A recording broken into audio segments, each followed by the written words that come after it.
day sa mga kaibigan. Ito mga kaibigan, nandito tayo ngayon sa Malabon para ating i-deliver yung ating product na ito. So ako po yung nagpapasalamat sa Yes to Healthy Life. Sa kabila ng nagkaroon tayo ng extra income katulad po na ito, na after works, makakapunta po tayo sa isang lugar, i-deliver po natin, i-meet up po natin yung ating mga kaibigan, ating mga kapartner sa Yes to Healthy Life. So ito po at napakagandang product to. Maganda sa mga may problema sa health. Kaya marami tayong matutulungan sa pamamagitan na ito sa pag-share ng ating product na ito. At least meron ka po extra income. So ito po yung aking ginagawa after works sa aking regular trabaho.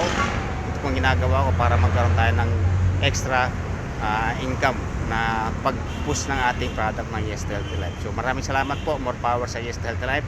Happy New Year at God bless po sa ating lahat. Yes to Healthy Life.